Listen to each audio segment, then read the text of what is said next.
हमारे संविधान में नागरिकों को कुछ मौलिक कर्तव्य दिए गए हैं, पर ये हैं क्या और आखिर इन्हें संविधान में जोड़ने की जरूरत ही क्यों पड़ी? चलिए आज इसी कहानी को समझते हैं, हमारे हक और हमारे फर्ज के बीच के रिश्ते की कहानी। अच्छा, इसे समझने के लिए एक पल को सोचिए।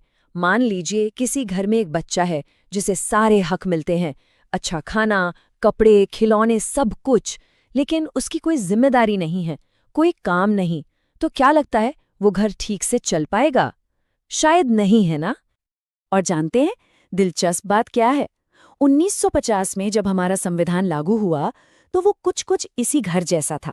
उसमें नागरिकों को बहुत सारे मौलिक अधिकार यानी राइट्स तो दिए गए थे, पर उनसे किसी मौलिक कर्तव्य यानी ड्यूटी की उम्मीद नहीं की गई थी। तो फिर सवाल ये उठता है कि आखिर इन कर्तव्यों को बाद में जोड़ने की जरूरत क्यों आन पड़ी? ऐसा क्या हुआ कि देश को ये महसूस हुआ कि सिर्फ अधिकार देना ही काफी नहीं है? देखिए, ये कहानी ना समय के साथ पूरी हुई।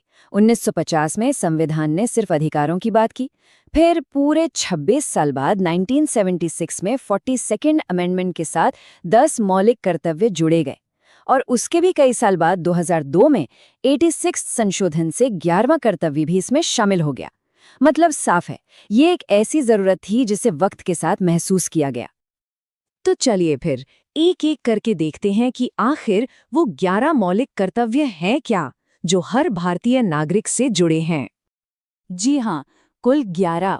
ये हमारे संविधान के पार्ट 4A आर्टिकल 51A में लिखे हैं, पर ये कोई सजा वाली लिस्ट नहीं है, बल्कि आप कह सकते हैं कि ये एक तरह की गाइडबुक है, एक बेहतर नागरिक और एक मजबूत समाज बनाने के लिए। सबसे पहले आते हैं वो कर्तव्य जो सीधे सीधे देश से जुड़े हैं, जैसे कि संविधान, राष्ट्रीय ध्वज और राष्ट्रगान का सम्मान करना, यानी उन प्रतीकों का आदर जो हमें एक बनाते हैं। फिर आज़ादी की लड़ाई के ऊंचे आदर्शों को दिल में बसाए रखना। इसके बाद भारत की संप्रभुता, एकता और अखंडता की रक्षा करना, यानी ये जिम्मेदारी कि देश हमेशा एक रहे, टूटे नहीं। और हाँ, देश की रक्षा के लिए हमेशा आगे रहना। इसको ना ऐसे सोचकर देखिए, जैसे किसी गांव में रहने वाला कोई व्यक्ति अपने गांव के झंडे का सम्मान बिना किसी के कहे अपने मन से करता है। ठीक वही स्वाभाविक सम्मान देश के हर नागरिक से राष्ट्रीय प्रतीकों के लिए उम्मीद किया जाता है।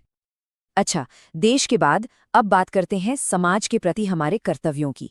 इसमें शामिल है सभी धर्मों और भाषाओं के लोगों के बीच भाईचारे की भावना को बढ़ावा देना, साथ ही ऐसी हर प्रथा को छोड़ देना जो महिलाओं के सम्मान के खिलाफ हो, और हमारी जो मिलीजुली संस्कृति है उसकी शानदार विरासत को समझना और उसे संभाल कर रखना। और ये जो महिलाओं के सम्मान वाली बात है ना, इसका मतलब बहुत सीधा और गहरा है। इसका मतलब है समाज की हर महिला को ठीक वही इज्जत देना जो कोई अपने घर में अपनी बहन या बेटी को देता है। बस इतनी सी बात है।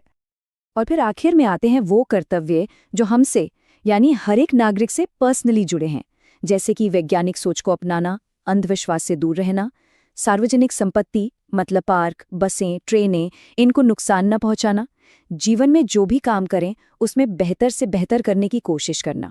और अगर कोई माता पिता हैं तो उनका ये कर्तव्य है कि 6 से 14 साल के अपने बच्चों को स्कूल जरूर भेजें।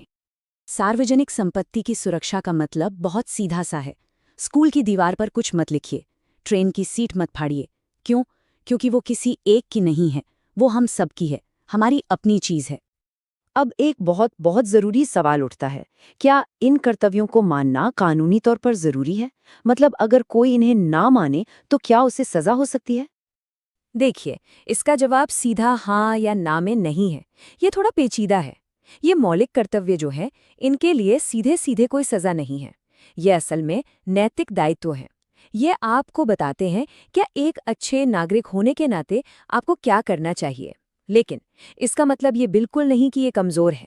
सरकार अगर चाहे तो इन कर्तव्यों को लागू करवाने के लिए अलग से कानून बना सकती है। और ऐसा नहीं है कि ये बस किताबों में लिखे हैं, समय समय पर अदालतों ने भी इन कर्तव्यों को बहुत अहमियत दी है। जैसे बिजॉय इमैनुअल केस में सुप्रीम कोर्ट ने कहा कि राष्ट्रगान का सम्मान जरूरी है, पर किसी से जबरदस्ती गवाया नहीं जा सकता। MC मेहता केस में कहा गया कि अपने पर्यावरण को साफ रखना हर नागरिक का कर्तव्य है, और एम्स यूनियन केस में तो कोर्ट ने ये भी साफ कर दिया कि ये कर्तव्य बाकी कानूनों को समझने में एक गाइड की तरह काम करते हैं। तो कुल मिलाकर बात घूम फिरकर वहीं आ जाती है, अधिकार और कर्तव्यों के संतुलन पर। ये असल में एक ही सिक्के के दो पहलू हैं। एक के बिना दूसरा अधूरा है, बेमानी है।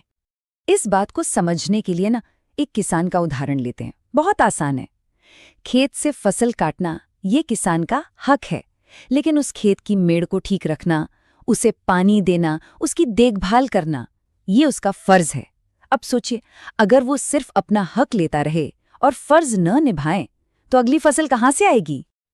तो पूरी बात का निचोड़ क्या है? बस इतना सा कि अगर हमारे मौलिक अधिकार हमारा हक है, तो हमारे मौलिक कर्तव्य हमारा फर्ज है। और आखिर में एक सवाल जो हम सबको खुद से पूछना चाहिए। हम सब अपने अपने खेत से फसल का हिस्सा तो बड़े हक से लेते हैं, पर क्या हम सब अपने हिस्से के खेत की देखभाल का फर्ज भी निभा रहे हैं? इस पर सोचना वाकई जरूरी है।